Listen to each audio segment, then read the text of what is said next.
For those who are new to this call today, as Sal mentioned, Ivan is the CEO of the tech company that she's worked with in Ukraine.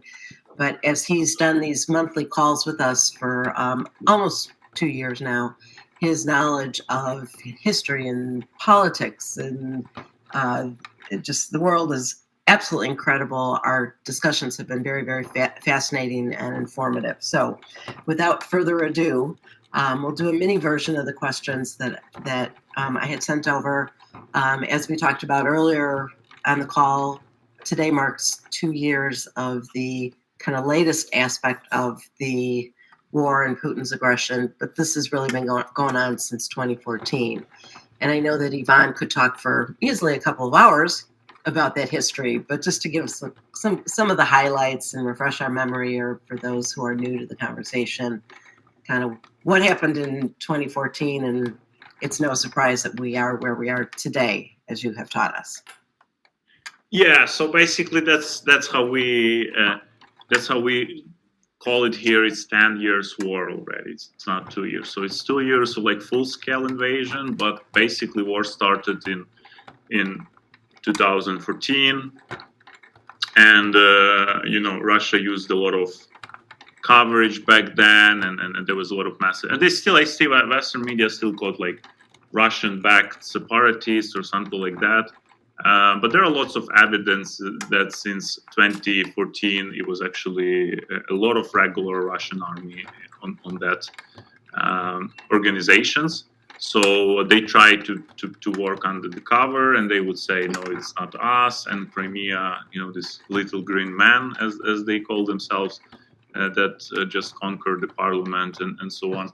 So for us, it's actually, we understand it's right. And I think like Western countries that also understand it was Russia, but it just, how it is. So many Western media still call it like Russian supported separatists or whatever, but it was actually a regular army, right? From 2014 that would be engaged. And you see all these leaders of these separatists, they accidentally go from Moscow, so they're not even hiding. So yeah, it's 10 years, and the 2 years, the latest is the full-scale invasion, and that's what makes most of the events and intensity. 2014 war started right after our Revolution of Dignity, which is also called Maidan Revolution. Maidan in Ukrainian means square. So we have this Independence Square, like the biggest central square in the country, where you would have all the like president inaugurations and all the biggest countrywide events. So that's like the biggest square in Ukrainian capital city. And that's why when there is any kind of political protest, people go on that square, right? That's where you have neighboring government building, president administration. So that's why it has the name Maidan, because it's actually literally Ukrainian name that means square. And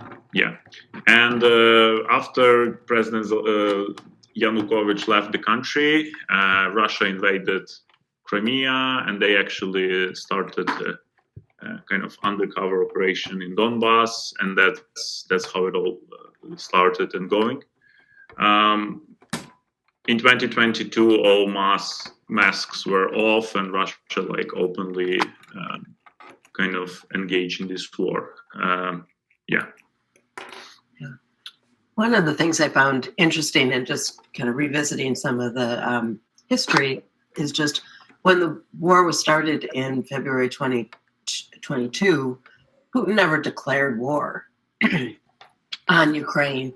He was going to denazify the country or something like that. I mean, I think the intent was to take over the government and get a Russian-friendly government in place, which obviously he has failed at pretty miserably, as the Ukrainian people have dug in and said, we are Ukrainian people and not Russians. So yeah, and there are still a lot of kind of funny debate about the reason, and there are still some people that believe it's because of like a NATO expansion or because there is something US did.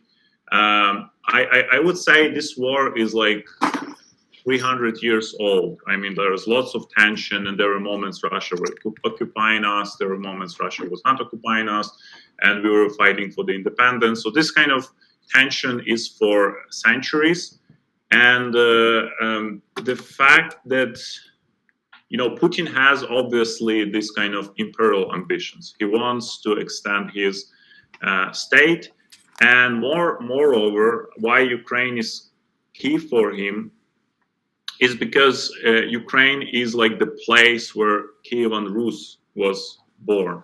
And if you look like 1,000 years back in the history, there was nothing where you have Moscow or most of the Russia. It was just a forest and a steppe. In Ukraine, we had like Kievan Rus. There was like civilized European, country, and we would have a lot of relationship with all the Nordic states and European states. So it's like part of this Slav civilization or Slav kind of political life starts from Kievan Rus, and we have a lot of like buildings that are older than most of the Russia, and that's why for Russia when they kind of they took the name Russia that's kind of similar to this Kievan Rus, and they rewrite the history and they say that's actually their state and we were just part of that, but that was all on our territory. So this kind of very interesting truth they want to say. So for them, this kind of imperial storytelling, to make it legit, it absolutely makes sense to capture Kyiv and to have Kyiv as part of this kind of Russian empire. Because they always claim that they are integral part of Kievan Rus, and without actually keeping Kyiv, this whole idea, it doesn't make sense much for people that just look from the outside. So that's why for them it's very kind of essential. I mean, they can have Russian empire without Kazakhstan. They can have Russian empire without some other Central Asian state. But they cannot have this kind of great Russian empire without actually having Kyiv, which is, as I said, is like a, central part of every like political, cultural life in this part of the world for the more than 1,000 years already. It was the place that first got Christianity, and from here many like kings would spread the area. He might not even need the whole Ukraine. Maybe he doesn't not even need like Western Ukraine, but he definitely needs Kyiv, because that's just there's this kind of historical significance of them claiming that Russia is kind of part of this bigger story. And Ukraine constantly repeats that you're not part of that bigger story. So Russia, the state, that kind of Russian king started appearing. It was one of the sons of Ukrainian kind of heirs, or whatever you call it. So that's actually like a branch from this kind of Kievan Rus leaders, right? So one of the sons, he went on the northeast, and he established Novgorod and other places, and that eventually that led to the Russian Empire. But the root is in Kyiv. And they claim that they actually own this kind of historical picture. But while Ukraine is an independent country and Kyiv is kind of capital of independence country, this story is not 100% legit. So that's why it fulfill this imperial idea. They need Kyiv desperately. And another idea that people say that about like denazification, I don't want to even talk about that. Ukraine is, if you look on any kind of anti-Semitic or whatever research, Ukraine has like the lowest score of like neo-Nazi or like these all movements or representation in the parliament. We don't have any representation. If you go to like countries like Netherlands or Germany, they would have some representation, minority like that. We have zero like that in Ukraine for years. And if you read like research from any kind of Jewish community research, it's also we're like one of the most tolerant country in that regard. and also about the NATO expansion that Russia is kind of protecting. That's why it's not about capturing more territory. It's about like security risks. But they officially annexed 5 Ukrainian provinces. So it's not about the security risk. If they officially annexed, their parliament voted, they officially annexed like Crimea, Donetsk, Luhansk, and then Zaporizhia and Kherson. So they officially, through the parliament, they voted, and then president signed. So in their constitution, in their history books already, they've rewritten all the history books already. They have that this is integral part of Russia.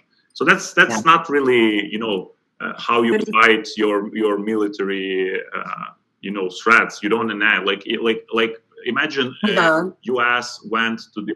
Yeah, I'm gonna interrupt you just because our time is so limited. And like I said at the start, you could spend 2 hours on history and it would be fascinating. Yeah. But we also want a little bit about current events.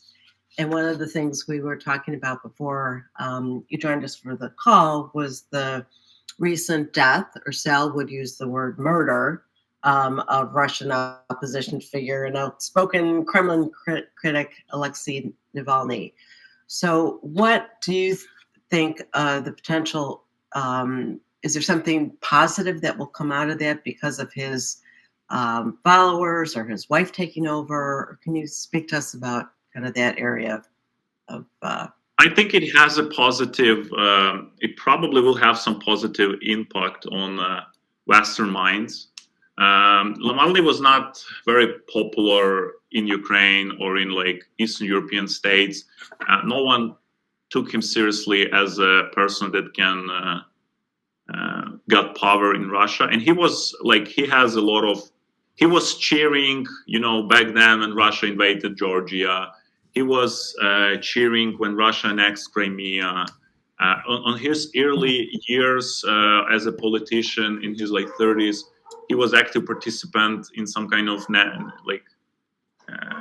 I'm not sure it's like actually neo-Nazi, but this kind of far-right movement in Russia, supporting, like he was against any not white people on Moscow streets and all of that. So he is not like this kind of great guy, and not many people liked him here. But he managed to make a really,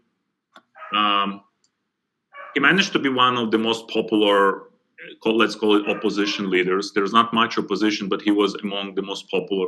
He gathered a group of investigating journalists. They done a lot of great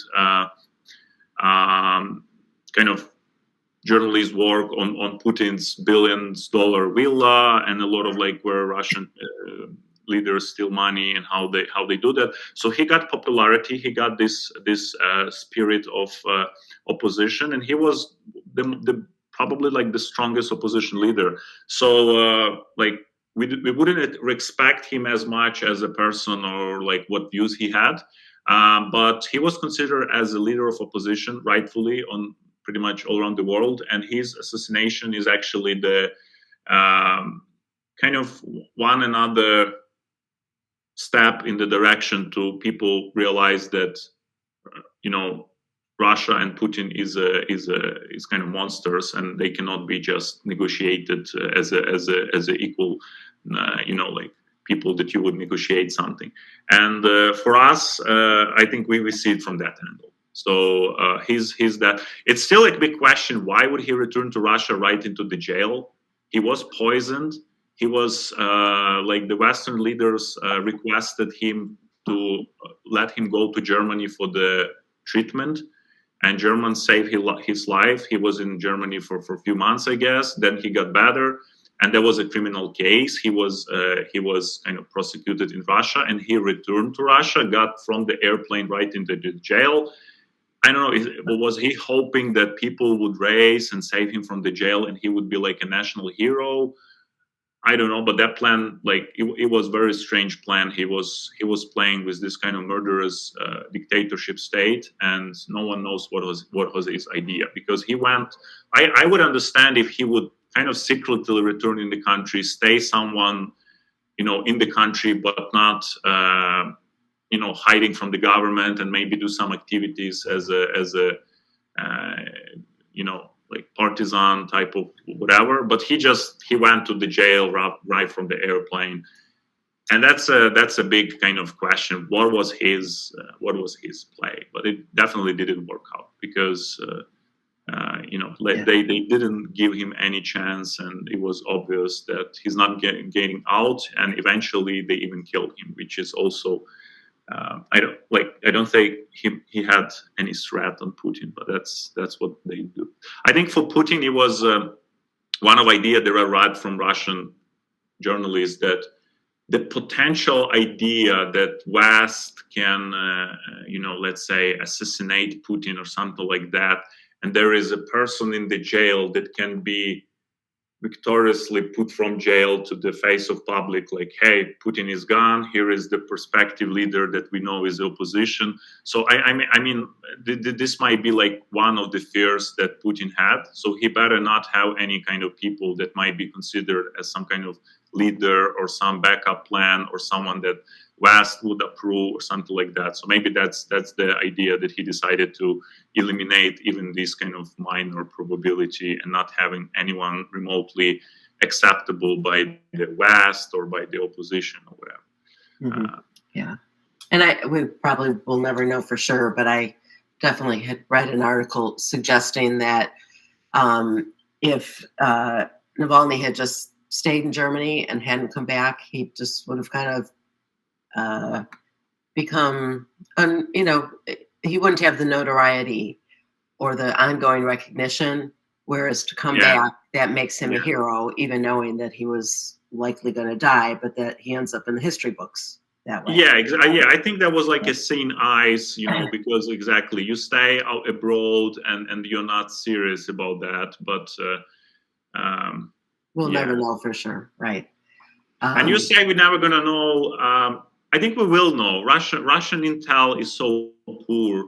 There are lots of so recently, international journalists just uncovered the whole network of Russian spies because Russian intel would give them passport ID one by one. So they figure out one spy, and they just took the same passport ID, like +1, and that was like the whole chain of Russian spies. They do a lot of stupid mistakes, and they actually uncovered. You heard a scandal like 6 months or 12 months ago that many countries would send out some Russian citizens and diplomats, and that happened all around Europe. And basically, they uncovered this by passport IDs. They got one guy, they got another guy. They see their passport ID similar.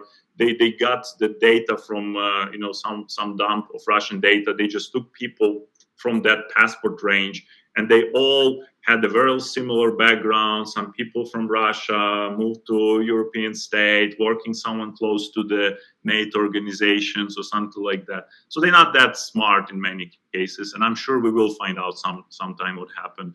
But maybe not in a few years, but eventually it will be uncovered. Yeah.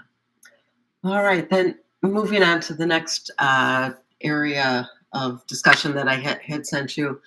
And since I sent you those questions which were based on Professor Snyder's observations, and then just yesterday there was a guest opinion, whatever, in the New York Times that Putin has already lost. And I won't get into all that because we talked about some of that on the call before you joined us. And maybe this is because of the 24-month, the 2-year anniversary of 2022 right now, that there's more reflection on kind of what's really been accomplished and versus what Ukraine would like to have accomplished. Certainly the fact that the war is still ongoing, it would have been ideal to have it finished long ago. But then Professor Snyder, for example, talks about the world wars and how they typically are longer in duration, and it shouldn't be so surprising that this war continues. But he also talks about how the profile of Ukraine has dramatically improved on the world stage. There's a whole lot more awareness of Ukraine, I would say, from all of us from Americans throughout the world. And just the whole idea of Putin saying there is no Ukraine, they are really Russian people. There's a much broader understanding of Ukraine as a country with its own history and culture. And one of the key things that you Professor, excuse me as I'm suffering with this cold here, but that Professor Snyder had mentioned is that Ukraine has successfully transitioned leadership generationally, that there are younger faces of Ukraine that are in leadership roles. And also the fact that Ukraine can join NATO, even though Russia has control of part of what Ukraine considers, its country, that there still is the ability to move forward and join NATO. And he mentioned those as just some of the positives that come out of this war.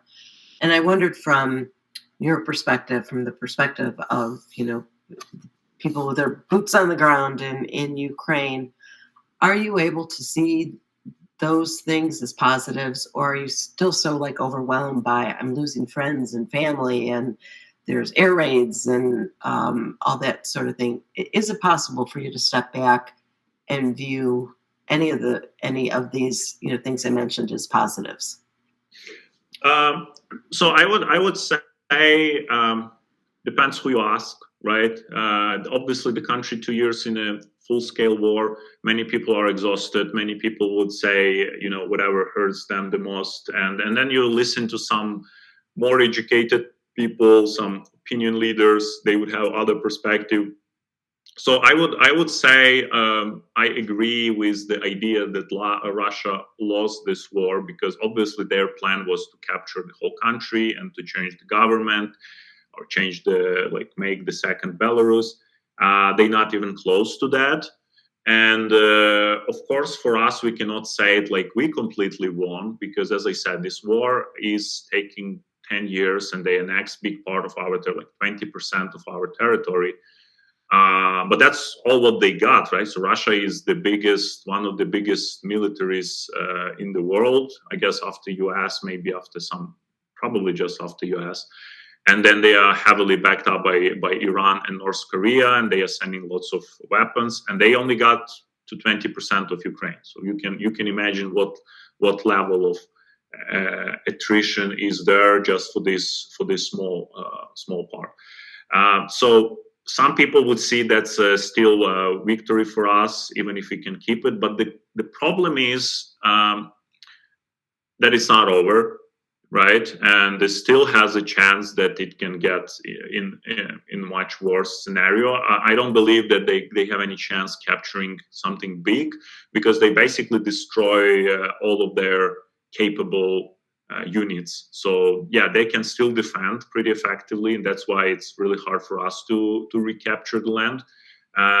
They can still capture some small cities like Avdiivka, where they threw like 50,000 dead and wounded for a city of like 100,000 people. Like there was no people, obviously, but you can imagine the territory of the city of 100,000 people, and they would lose like 50K men on that assault. So obviously they don't stand a chance on any kind of bigger offensive.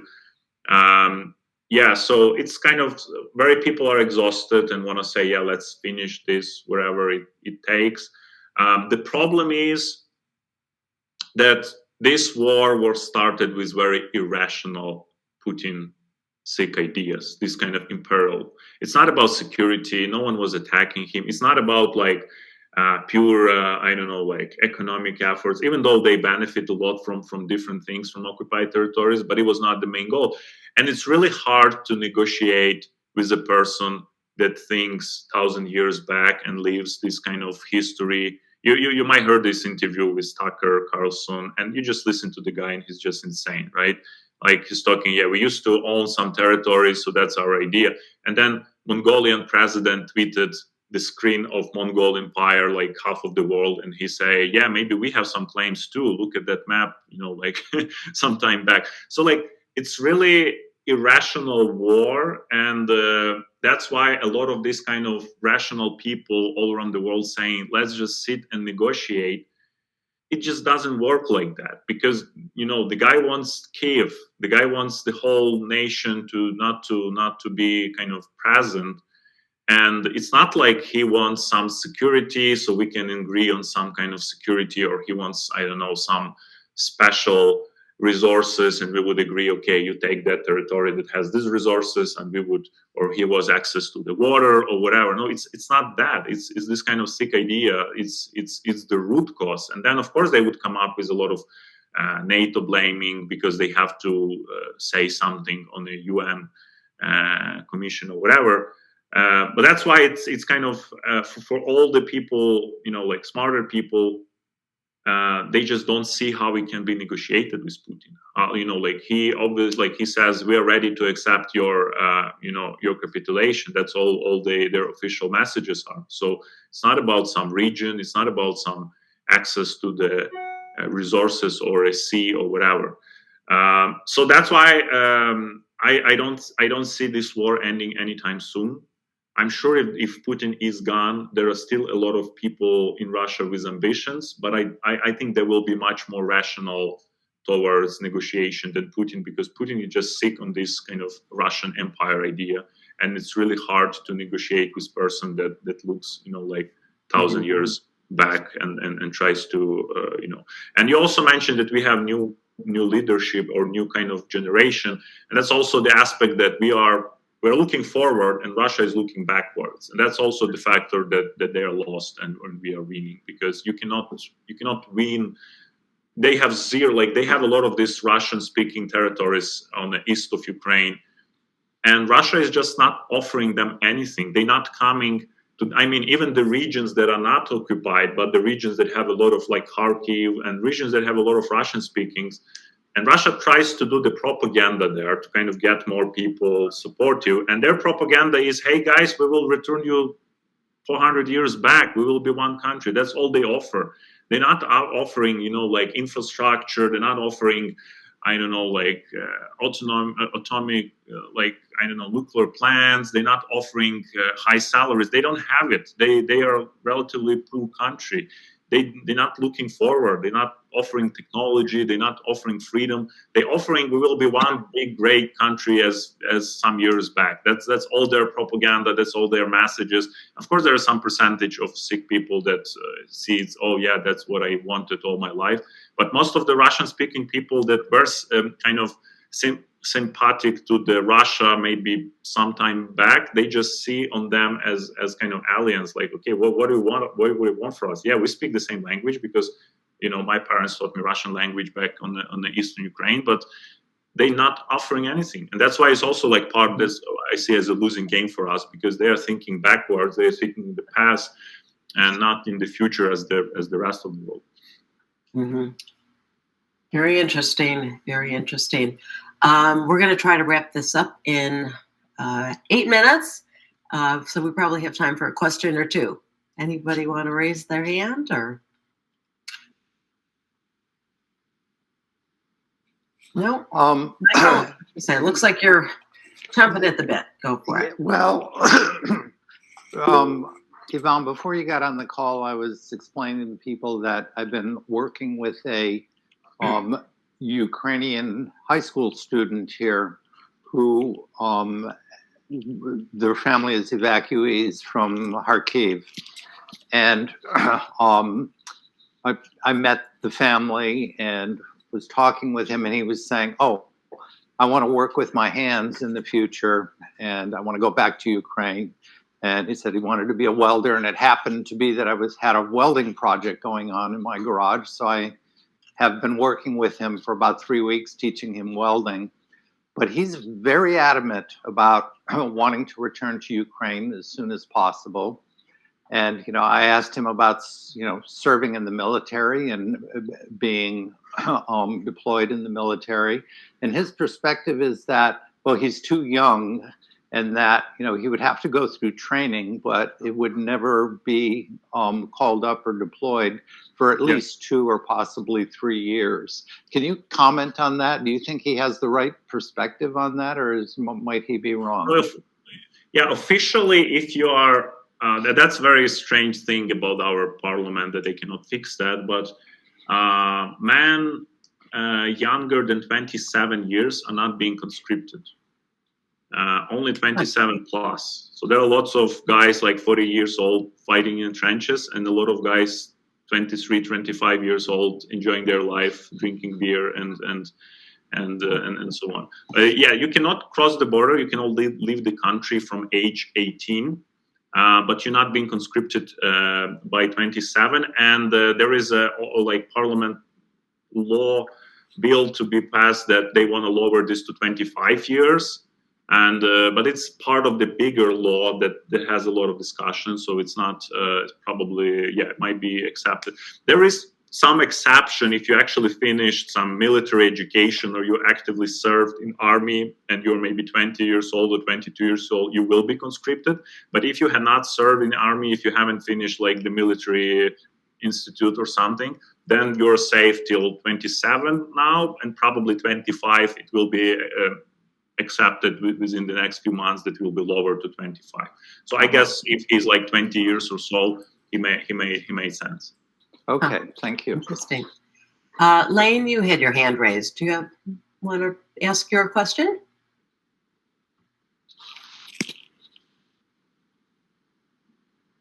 Yeah, hold on, Susan. It takes Lane a minute to navigate because of his condition, his disability. Okay. He'll be there. Okay. And if Stefan, can you hear me?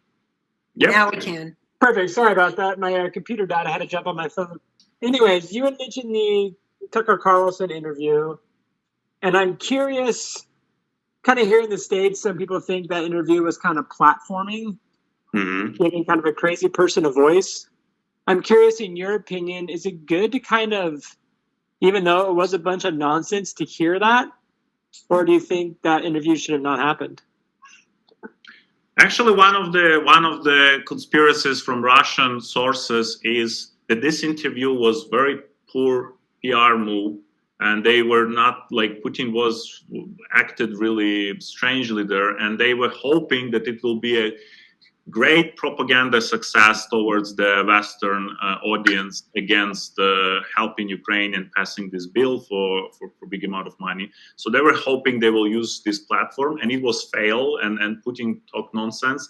So there is a conspiracy that it might be also the idea that Putin decided to kill Navalny as he was very, very mad of that interview, that it didn't go as they would say.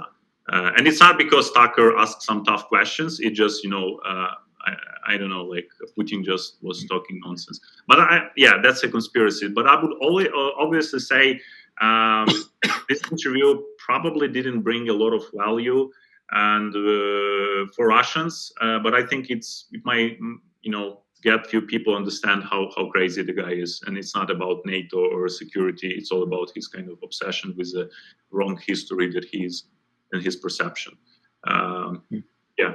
Good. But here we absolutely see Carlson as a Russian asset, pretty much as most of the MAGA activity and the Trump, and that's what we see it here as a maybe not like completely Russian asset controlled by Russia, but they have a lot in common, and it's obvious that Trump likes the type of kind of governance as you have in Russia. So he would be very happy to be president of a country that has the same level of free speech and the same level of justice, etc., as in Russia. So I'm not saying that he's like Putin is directly controlling Trump or MAGA guys, but it's obvious that they have a lot in common, and much more in common probably than with average Americans, I would say. So this kind of crazy idea. That's what the expert level he said. But of course, the public figures not talking openly about that, because there is a chance that Trump will be a president and we will need to work with him in the future. But that's what we see, because the narrative, because we do a lot of research, and a lot of experts here constantly research Russian narratives, right? And the narratives that Trump and MAGA is using is like 90% similar narratives. All this kind of Russian constant propaganda with gay West and gay Europe, and all that, US having 15 types of toilets, And whenever some critics, Russia says like, but West lives nice life, but he says, do you want to have 15 toilets in your schools like they have in America? Like for 15 genders or whatever. So Russia is like using lots of crazy stuff for decades. And what you see Trump and MAGA is using probably for just the last 10 years, Russia would use this for like 20, 30 years. So a lot of these messages are well probed by Russians. And because we research all of that Russian narratives, and we see, as I said, like 80, 90% overlap with the same stuff happening in US. So that's worrying. And we see as Tucker Carlson, like, it's not clear what's happening with Elon Musk and his circle, but it's definitely in that flow as well. And it's not clear. It doesn't look like they bought the guy because he has enough for himself, but maybe that's just some part of his perception, or I don't know. But we see it all as one axis, to be precise, and not so like when we see it at this kind of mega movement, we don't see it differently as North Korea or Iran type of threat to us, because it's very lots of similar values that you would see in Iran or in Russia or in those people. I'm sorry if I offended, because I don't know everyone here. Maybe there is someone like a hard supporter, but I'm just being honest with you, and that's how I see this, and that's how I read experts here. So yeah. Sorry if I offended. I wouldn't worry about offending. I'm sure I offend people from time to time over the same kind of comments, but it's going to happen. So it's okay to have differences of opinion, even though they're all wrong. But thank you for your thoughts. Yeah. Sal, do you want to ask a question, and then we'll wrap it up? Yeah, something that's been disturbing me is a comment you made, Yvonne, several conversations ago. And the quote was, "We have no choice." And I think, and you referenced Bakhmut, maybe you could comment on why a negotiated settlement at this point is in part related to "we have no choice."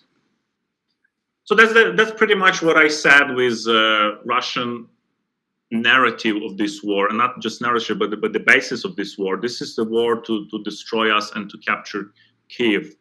And as I say, it's not rational war. You can negotiate on rational thing. You cannot negotiate on like ideological thing, right?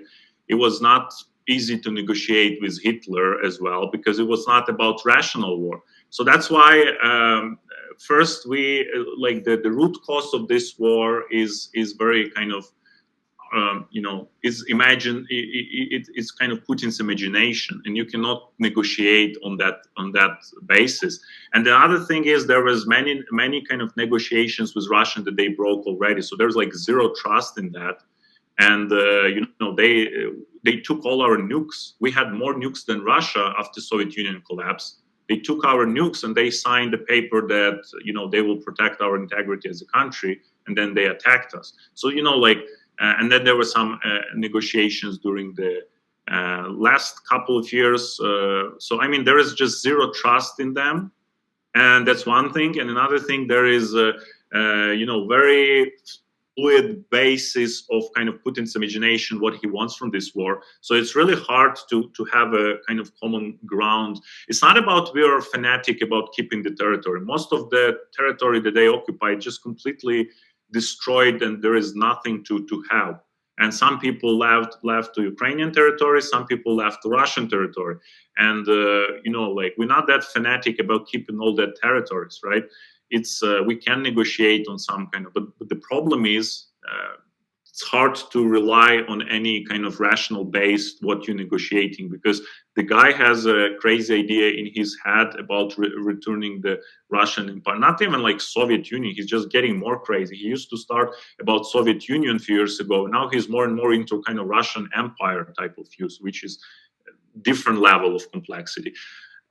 So I mean, that's why it's just very irrational to discuss, and it's not like we just don't believe in any kind of sincere. They would have, and the same recent example, the Chechen war that happened in early 90s. So Russia would attack, Russia would face heavy losses, Russia would sign a deal with them and say, okay, keep your independence, whatever, autonomy. And then in a few years, Russia would instigate the explosion of the resident building in Moscow.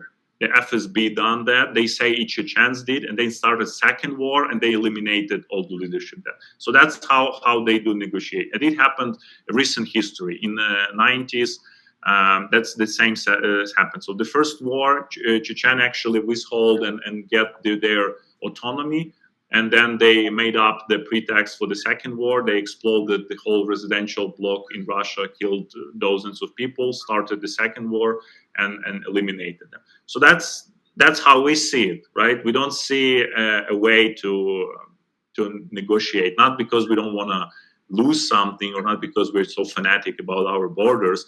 It just, we see absolutely no kind of critical thinking on that side to sit together and to get something done. If that would be enforced by someone externally, if that enforcement could be then controlled, then maybe, but no one gonna commit to controlling the nuclear state doing what they sign. So there is a lot of enforcement that can happen from Trump. He said he would put everyone by the table and ask them to sign. But what happens if they don't sign? It's one thing if Serbia or Croatia after their war start doing something crazy. They're not nuclear states, so NATO can step in, kick everyone in the ass and say, hey guys, you have this signing, so go back to your borders, right? But with a nuclear state, it's not going to happen like that. So we might be pressed by the Western country to sit and actually sign something, especially if Trump's going to win. That's what a lot of discussion here. But there is absolutely no mechanism to enforce the nuclear state if they start doing some crazy stuff in few years after that. That's the biggest problem, right? Because there is no way to enforce that. If that would be the conflict between, I don't know, like Ukraine and Poland, and we are not nuclear state, and then whatever happens, Germans say, hey guys, stop, you have this agreement, we just force both of your sides to return to that agreement. But that's a nuclear state, right? So that's why it's so how we see it, not easy to do anything kind of reasonable, a part of like destroying them from inside, and we are doing a lot on destroying them from inside, right? We are, you see the explosions every night. Something is low. Yesterday, by the way, we shot down the second A-50 plane. That's the one I told you. They have like few of them left. This plane is in the sky